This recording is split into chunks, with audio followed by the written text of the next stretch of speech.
we're off to Woodnelling next week to be part of the Bloom Festival. And as part of the Bloom Festival, we're running our very own photographic competition for wildflowers.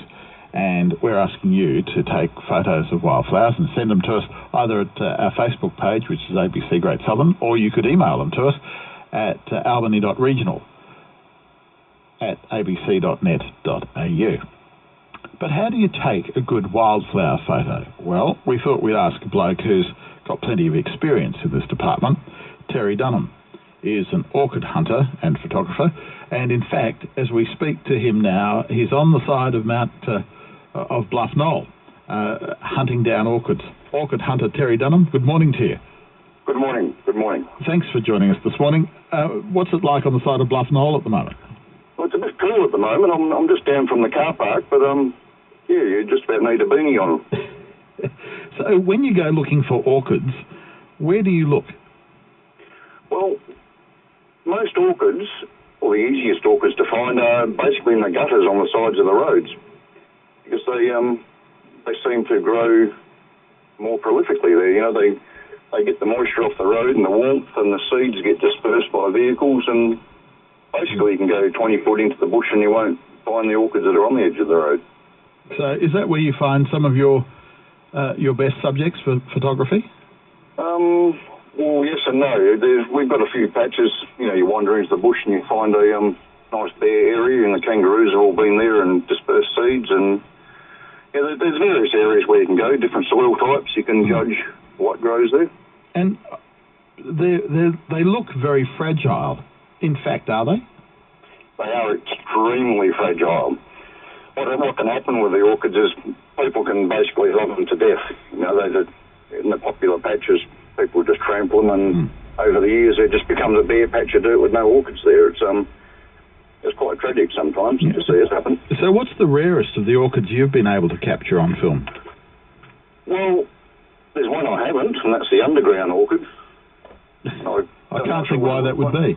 I'm not sure where to look for it because it's underground, but it's a bit of a project to try and find it next year. I've sort of missed it this year. Can you just have you ever seen like a photo of it? How would you find it? It's a bit like finding a hoop snake or a drop bear, isn't it? Yeah, well, that kind of thing. Yeah. No, I've only ever seen a picture of the underground orchid, and I've been told by an Aboriginal elder in Tambalup where I can possibly find one. You basically got to look for a little slight rise in the leaves under the mallee trees, and that is almost like a mushroom coming up, but not. Oh, right. So it grows in the leaf litter. Yeah, basically in the leaf litter around the base of some of the trees. Yeah, it's something that I really want to find, but I'm not sure where to find it. And it's real. It's not like the frog in a rock. No, it's rare. There's probably lots of them out there, but because they're underground, they're not very well seen.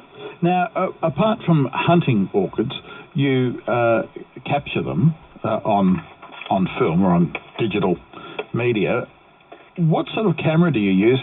What's the best way to capture wildflowers? Well, I found before lunchtime, like in the morning, like this time in the morning, there's no wind, because wind is the enemy of the orchid photographer. Basically, you can have no wind, but as soon as you get down with your camera, it's guaranteed that a breeze will blow. And what is that? And why is that bad? Then the camera just won't focus on the orchids because they're so delicate and fragile. The camera can't choose where to focus, that kind of thing. Yep. You end up with a blurry picture. So, early morning because of the wind.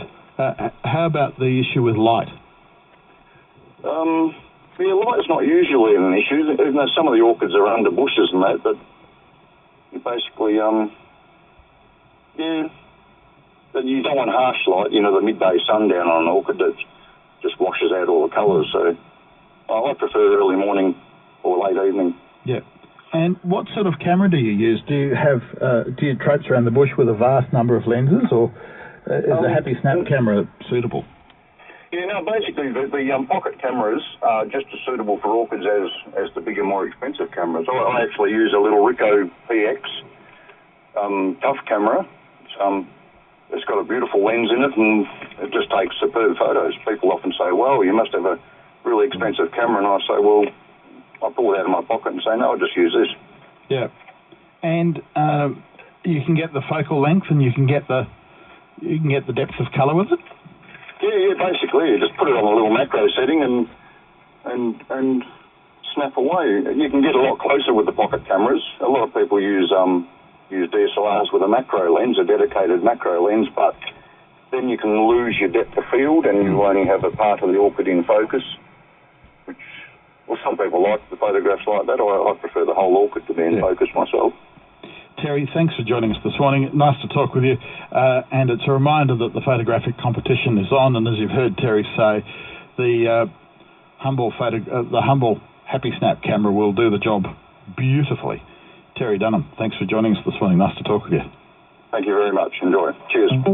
All the information you need. You're a part of the morning program with John Cecil on ABC Great Southern. Have you ever found an underground orchid? Do you know how to spot them? I'm intrigued by this, because I must confess, as I was saying to Terry, I'd always thought that the underground orchid was a bit of a